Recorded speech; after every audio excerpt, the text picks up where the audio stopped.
Core TV News now provide a platform for live coverage of political rallies and electioneering campaign from anywhere in Nigeria. Political news stories, political editorial reviews, political discussions, personality profile, People's Parliament from the National, State and Local Government Assembly. Contact us now on 0803-471-8550 or 0803-724-9733. 01453-3407. Our 24-hour news station.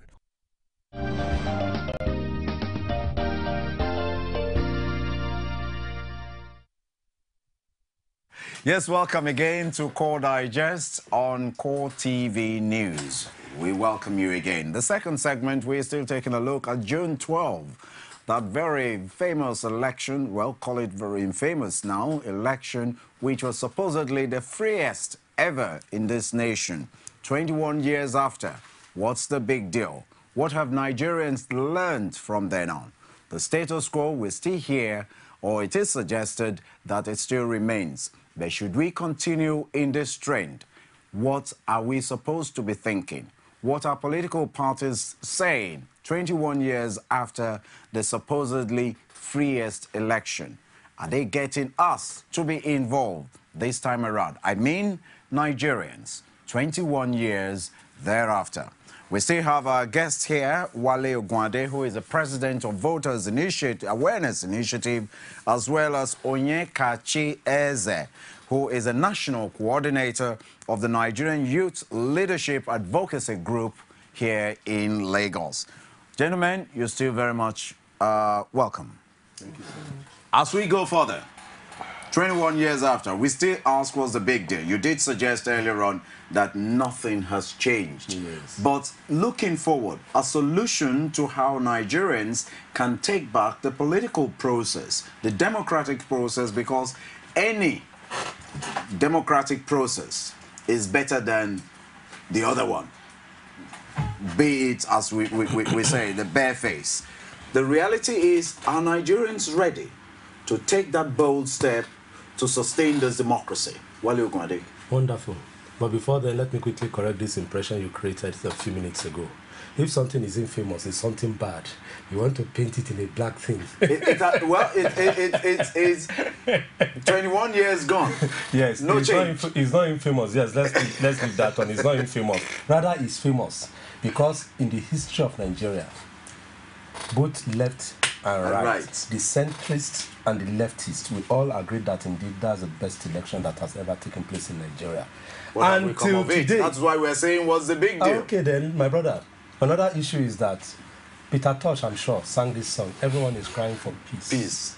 Nobody is talking about justice. Not until the justice of this matter is addressed. And it's a simple thing. You cannot take a biscuit from a small kid who is crying.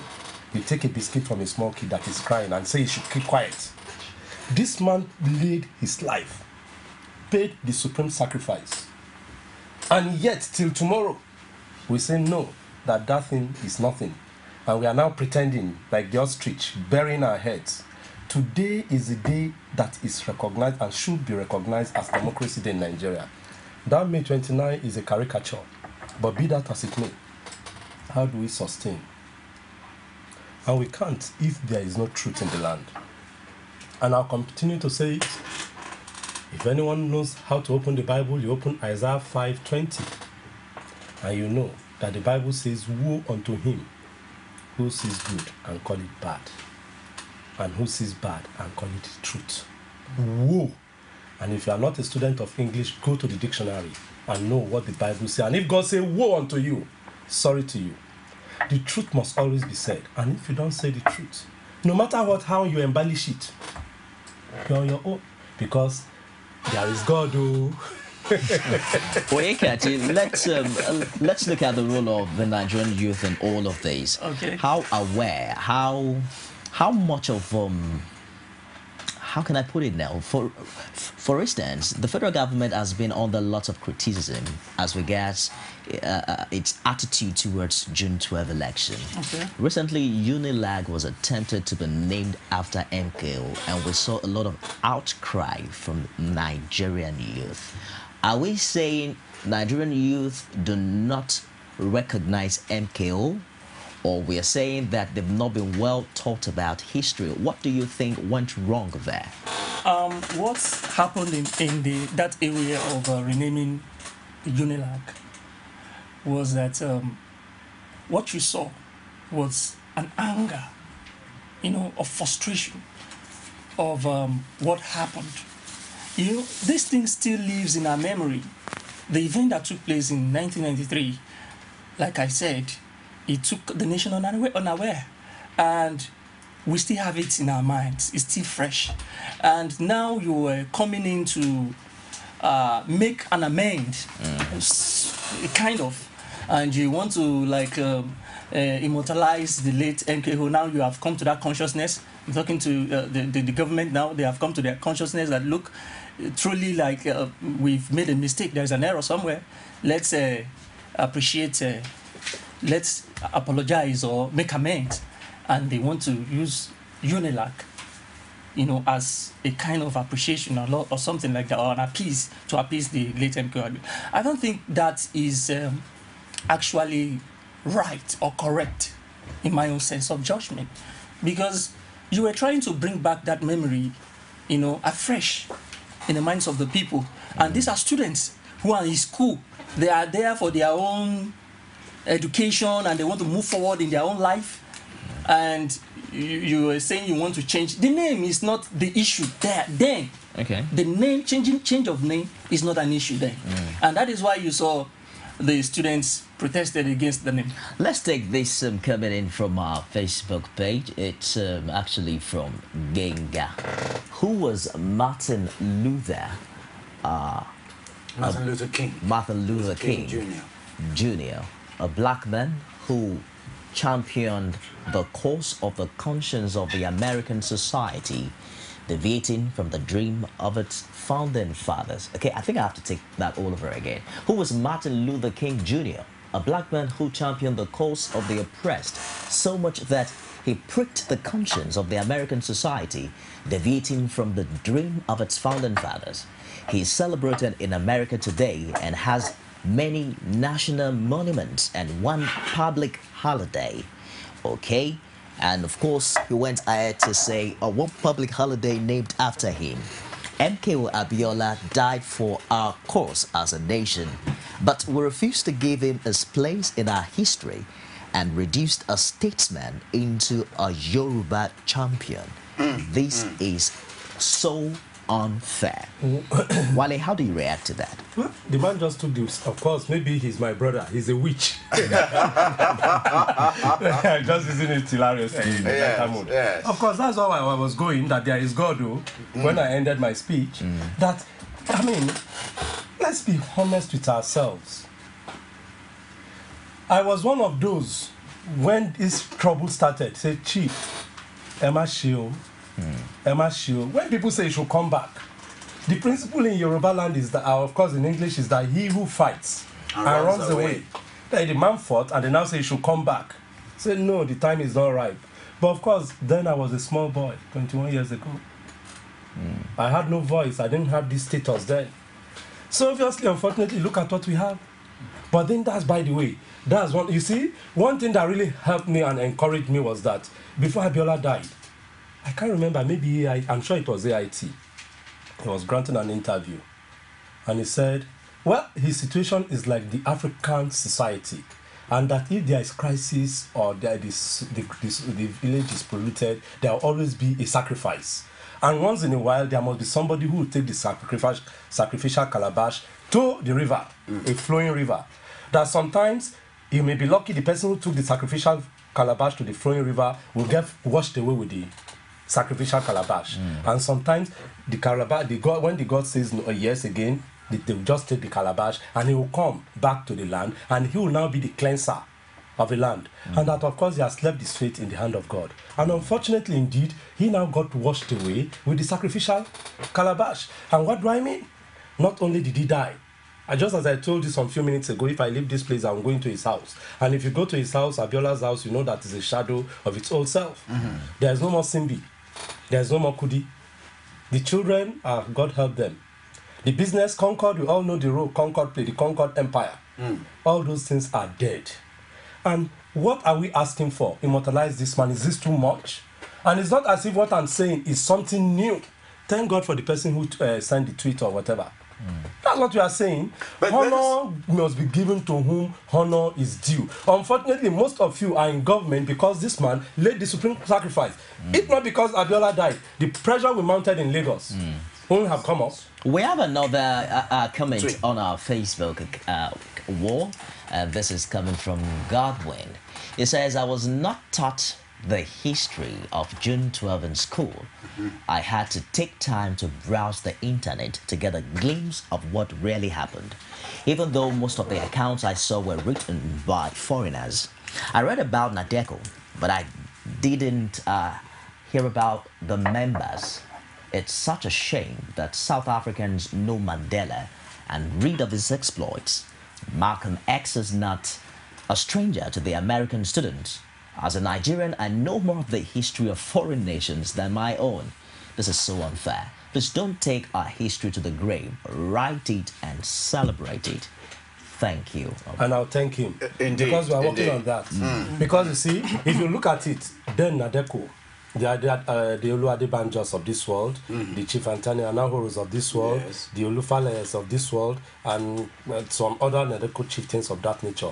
You know, they ran underground. Of course, it's not as if they could not write.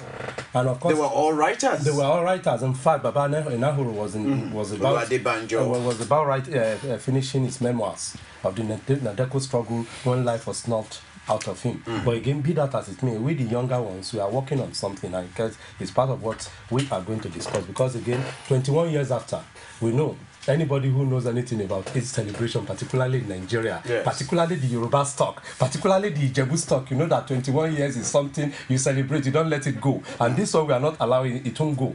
We have to celebrate and look at how we're going to look at it and document this thing into history. And maybe from now form a pressure group again. That indeed we want to move this course of the June 12 to its another level, because we can't allow it to go. The spirit of Abiola will not allow people like us to sleep and rest, because indeed this is unfair on somebody who laid his life for democracy to survive in Nigeria. Another one from Nuri. Okay, we have another one now coming from Nuruddin Tijani. If the APC took over from Jonathan in 2015, they will declare June 12, okay? If they take over from Jonathan in 2015, they will declare June 12 as a national public holiday. To many, this will be a good thing, but I believe that would have defeated the purpose for which Abiola died. He died for the freedom of every Nigerian from the tyranny of the military rulers and should be accorded this place in the pantheon of history by all. We should not treat our history this way. It makes it difficult to inspire the coming generation to stand for what is right, even if they have to pay the ultimate price for it. Oekachi, let me just quickly intimate you with what made one interesting story that featured on the front page of the Punch today. June 12, Abiola family demands apology. And the family of Abiola is demanding apology from IBB and every other one that were actively involved in the annulment of the June 12, 1993 election. What are your thoughts along that line? When you talk about apology, even if IBB apologizes for what he has done, the deed has been done. So how is that going to affect the dead? The late Chief MP Abiola himself, and how is that going to affect the Nigerians? But it's a good thing if the federal government could do that. But what we are saying is that somebody just read sentence what you just read out right now. We're talking about the APC that when they get into power, they're going to declare the June 12 a national holiday. So exactly where we all are going to. You see, like I was saying the other time when you were talking about the change of name in UNILAC, you see, that that is not what the youth wants at that moment. So Jonathan has not yet identified with what really the youth wants in this country. It's not a change. When you change the name, how does that affect the youth, the students in the school?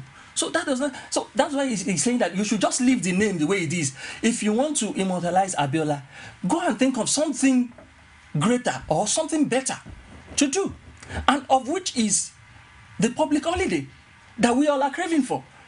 You know, like Mr. Wale have just said, holiday.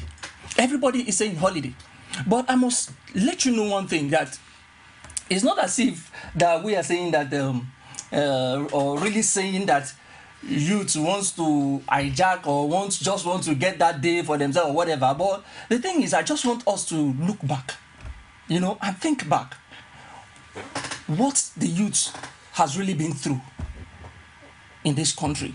Where is the place of the youth? What have we achieved so far? What is there for us? Where is our place? What are we here for?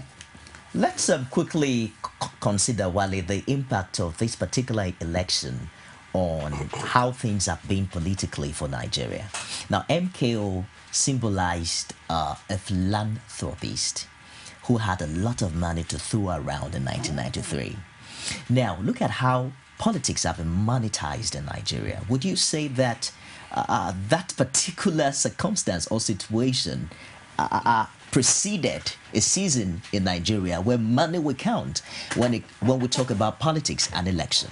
Obviously, politics and election involves money. For a country like Nigeria, unfortunately, I just told you Adamat movie to Jalingo. I told you about Oyo North. That's the best. What's this now? Oyo North. Shaki to Ibadan.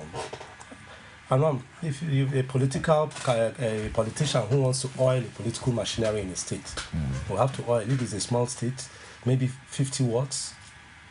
Maybe in a local government, maybe 50 watts. In a state, maybe 230 watts.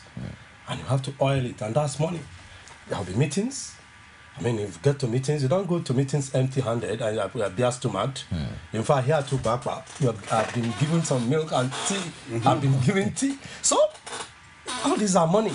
So, you can't say you want to run politics or you want to be involved in politics without spending money. That's by the way. But what we are saying is that, just again, thank you for that question. I've been putting INEC on its top, on its toe. That look, you have the power to monitor the political finances, we call it. The other day I was part of the IFES, that's International Foundation for Electoral Systems training, in which of course we proposed that indeed somebody cannot just come and throw and just get money from anywhere. You don't know who he is. If he becomes the president or the governor, then definitely he's in the payroll of somebody who's bankrolled this election. And at the end of the day, you see that there's no development. The money is going to the pocket of that godfather. And of course, we don't need to go too far. If people, let me remind Nigerians, there's one Emeka Eze the other day. Or is it either Emeka or Otto Eze? I can't remember any of the two. But even both Emeka and Otto, they are all members of PDP. And we remember that indeed they make life difficult for Ngigeden. Why? Because they were the one who bankrolled this election as governor. In the first place. So now that he now refused to play ball, they now showed him Pepe. To the extent that one individual captured a whole governor and kidnapped him. In fact, they started this kidnap wahala. But let me leave that one. Chris Ubas. No, it's not Chris Ubas. It's all right. We have another tweet on Facebook. What is it that one must do to be Nigerian hero? A Nigerian hero.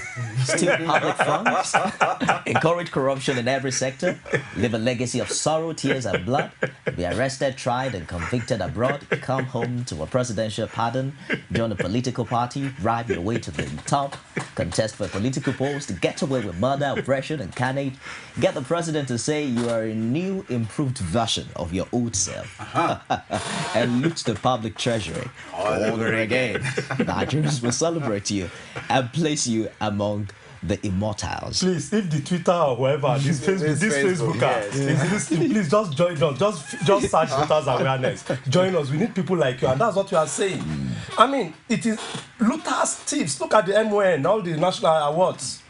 Those who get the national awards, they are in the category of who this my brother have just said. You wake up 4 o'clock every day. You ensure that you're on your 3:30. 3:30 every day for the last how many years? 25 years. And I want to let's look at the journalists. How many of people who are celebrated as journalists are given awards? One, the traffic warden that ensures that the roads are not in chaos every morning that you go out. Indeed, indeed. How many of them are celebrated and given national awards? The cook. The local cook, Mama Put. Mama Put that ensures that because you know that there's Mama Put there, you forgo your wife's food yes. and run to your place of work. When you get to work, you sign and now go. You now send one of the messengers, or you yourself, you go to the Mama Put. How many of them are recognized? The teacher that taught all of them. The teacher, or are they wise? Did they become president or governor or this like that? The teacher that taught them. How many are recognized? But they will celebrate those who are able to steal government money. Then they come back to become chiefs and they become all the senators and so on. We must do the right thing in this country. If we don't, we'll just be moving in circles like this, my chair. We'll just be moving in circles. I tell you, the truth must be told. And if anything, let's use this opportunity of telling Nigerians that the truth must be told. And maybe for the last time, please, I beg of you, just visit www.votersawareness.org. I will move on. Indeed. You see, everybody's been clamoring for immortalizing MK Abiola. And there's always this comparison of Martin Luther King, as we saw. Yes, Martin Luther King's birthday was, that's the first Monday in the month of, what month is it? It's the month of November. November is the first Monday. It's taken as a holiday for Martin Luther King. And everybody wants June 12th immortalized as MKO Abiola's Day. That will signify. Would that satisfy people? Because, to bring in a personal opinion here, I do think immortalizing using structures with the sort of precedents we have. Take the National Stadium Surulere, for instance. See what it has become. Suppose it was named MKO Abiola. Do you think the dirt, the despicable property that we have there should be what MKO symbolizes? Should we not use things like the electoral reform bill, and call these things that will sustain an MKO Abiola instead of using a monument that will, you know what our reputation is with protecting things like this. Should that not be satisfactory? Let me take it from the known to the unknown. I'm sure you know the MKO Abiola garden, not the housing estate. That garden in Ojota. I don't know what gave the local government chairman then an idea that because it was a refuse dump. Yes. All of a sudden he just erected the statue of MK Abiola there, and all of a sudden the refuse disappeared because people respect this man. Nobody threw refuse in that place. Very so true. maybe I'm talking now concerning your national stadium because yes, I may support the national stadium. Because the man is known as a pillar of sports in Africa. A sports philanthropist. He's not that known as an educationist per se. He's not that popular in that regard. No. You know him as a philanthropist. You know him as a sports enthusiast. Indeed. So if you name the national stadium after him, I don't think. But again, let's even assume people shout. Then again, you've tested waters just as you did. But this one was not popular. That's naming Wow. It wasn't popular, right? And of course, I know. You see, my brother. Since the days of Fela Nicola Pokuti and the federal government, it's a case in court. Federal government, when Federal dragged about this unknown soldier thing, Federal dragged federal government to court. And of course, they said that yes, since even the Pope himself can be fallible, so the principle of the papal infallibility is off. It's off. So government can commit wrong. And if government commits wrong, and that's why after that it gave us the strength that we go to court, and most of the time you find out that government action are either declared illegal. Or ultra vires. Right. So, if they now decide to name Mau, and Mau did not fly, then you go to somewhere else and do it to appease the people. My problem in this country is that those who are in government think that they are God and they are wiser than Nigerians, and they do things with impunity. The Nigerian people are there because you are there because of the Nigerian people. This is not a military government. You are there as a servant. Okay, we have another Facebook. Yeah, on the Facebook account. I remember the feverish devotion My parents had for MKO Abiola.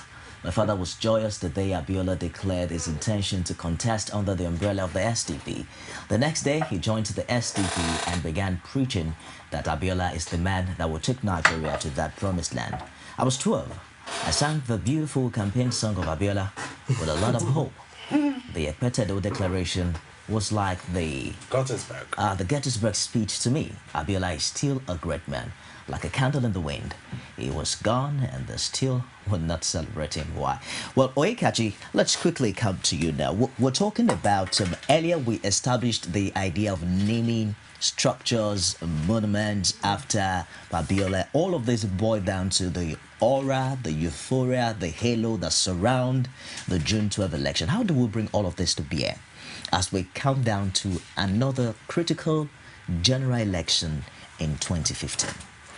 I think naming the structure in honor of the late MK Abiola, it's a good idea. And just like Mr. Wale have just said, I think the National Stadium could be a good idea. Like he said, if the Unilag thing cannot work, they should move down to, they should use, they should rename the National Stadium. I think it's an ideal thing. But for the holiday, which is June 12th, for me, I would say that Nigerians should let the youth have it. Yes, because I have my reasons. Because you see, the never-ending strike, in the African region, has urged the United Nations, to call for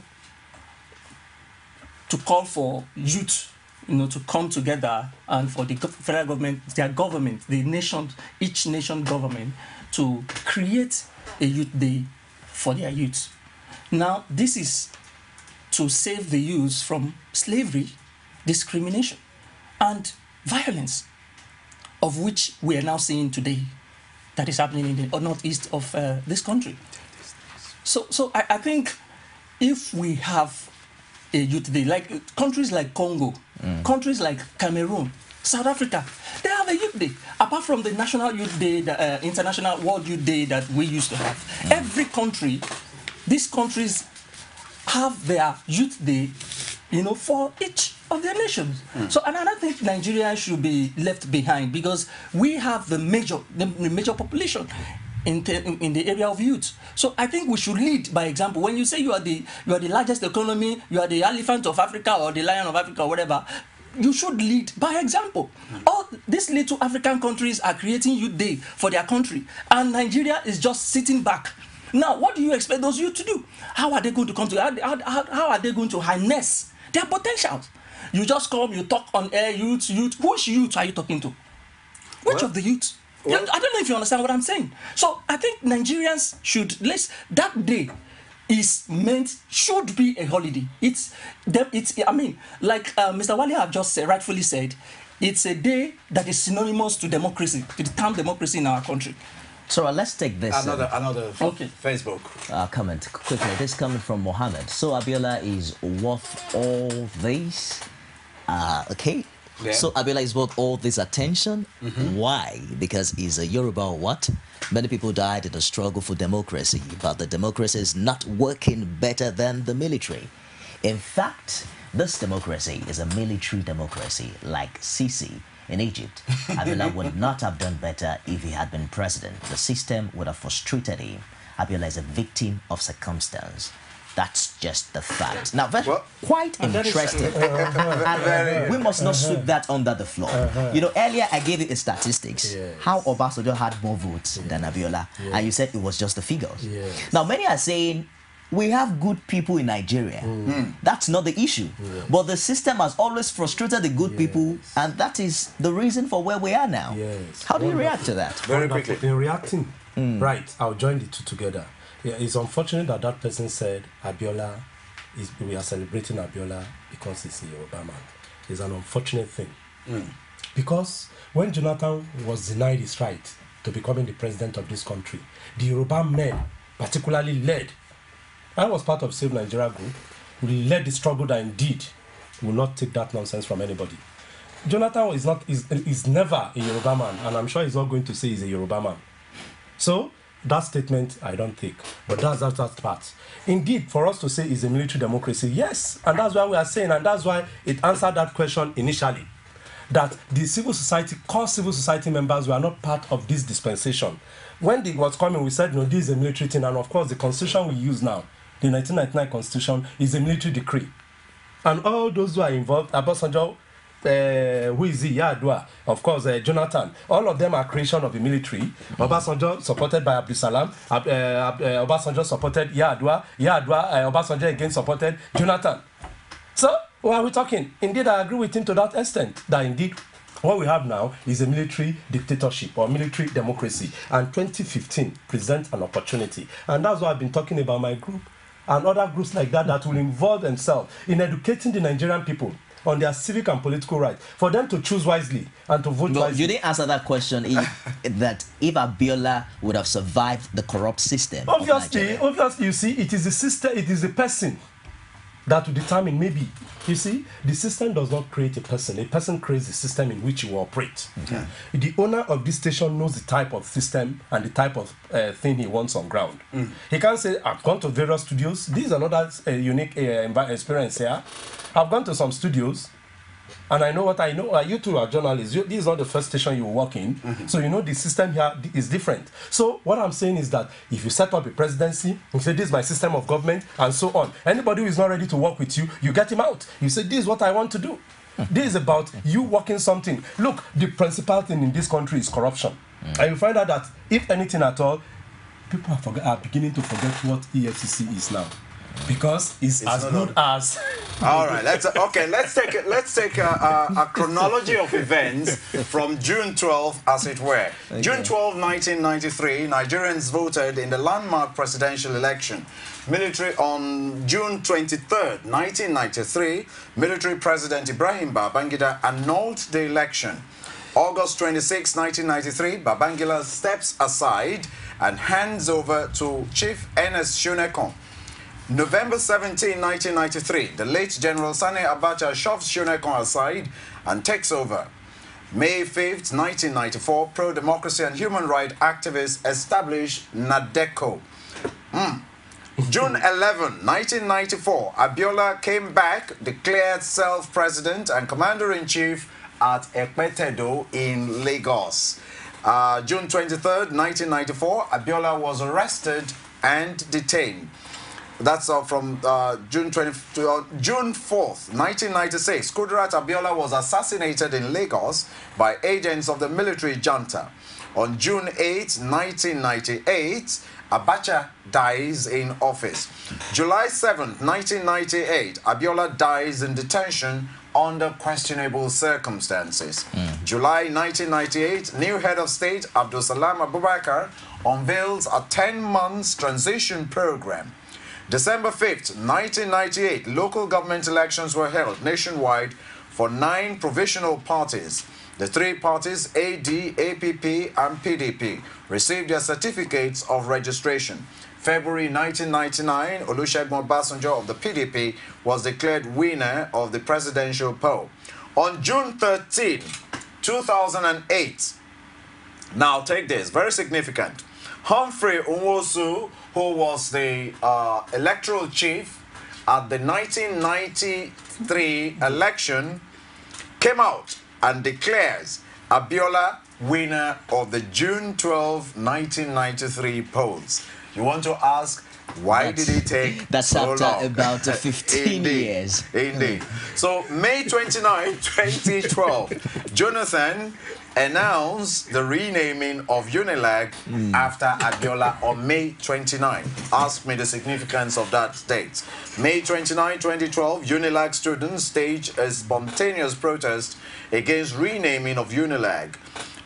June 24, 2012, the Federal High Court in Lagos restrained the federal government from renaming UNILAG.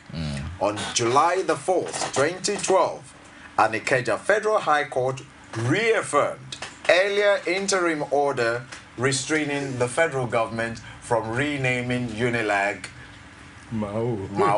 Now we're rounding up very quickly, very quickly. Let me just take it. Okay, this one more to take from Facebook. They say soldiers are reluctant to die in the battle against the insurgents in the north. Why would they want to die? Abiola died and there was nothing of note about the democratic dispensation to show the world that we honor him. Ironically, Abacha had a stadium and some monuments named after him. Talk about a travesty of justice. If you're a soldier, Nifemi, you will run and strive to survive so that others will not reap the rewards of your efforts. Exactly what was on my mind. Now, Sheyi just read the chronology of events and what we saw characterizing that moment, that critical moment in our history. Yes. It's been a lot of political assassination. Even the circumstance that led to the death of Abiola is still fetchy as we speak now. Do you think Nigeria can move ahead without bringing the culprits to justice, with all this injustice? Recalling what is happening now, Biafra Movement Federation, also Zionists, they call Zionists, lots of people springing up from different quarters of Nigeria. Truth. Very quickly, sir.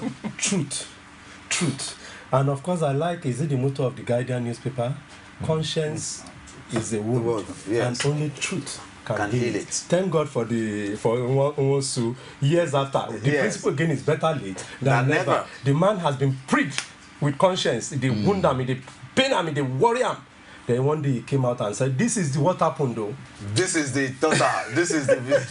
So, my brother, the whole thing is about the truth. If you have gone to the north, you know what I'm talking about. It's all right. Education Thank you, is so. not there, and of course, the truth must be that if these people are not educated, definitely will continue like that. Thank you so very much for your time. 21 years after, some historians, pro-democracy and human rights activists believe that exactly 21 years ago, Nigeria had its share of fairest, freest and most credible election yet. Sheyi, not ever. You said ever the other time. We are hopeful that 2015 will bring us a new leaf, and very hopeful. Big thank you to our guests. It's been an exciting time with Oyekachi Eze, is the National Coordinator, Nigeria Youth Leadership Advocacy Group, as well as WALE OGUNADE, President, Voters Awareness Initiative. Well, this is where we round it up, and don't forget, you can be with us on Facebook, on Twitter, and of course watch this program on YouTube as well. All of those, you will see what happened, and of course, you can always be part of it. We thank you very much for being there. Call Digest will come your way again tomorrow morning. I am Sheyi Martins. From all of us, God bless. Come June 21, it will be decision day for the people of Ekiti. 18 candidates are gunning for one seat. I am the next governor of Ekiti. But the people will have the final say. I know that tolerance has a very big place. Join extensive coverage of the election and get up to the many details as development unfolds. I'm the voice of Ekiti people. With expert analysis from the best political team on television. And that's honesty of island. Without Join us all day June 21 to find out who emerges the next governor of Ekiti State. We have agreed to move this state forward. Keep a date with us on Core TV News. You can also watch us live on our website on www.coretvnews.com, a 24-hour news station.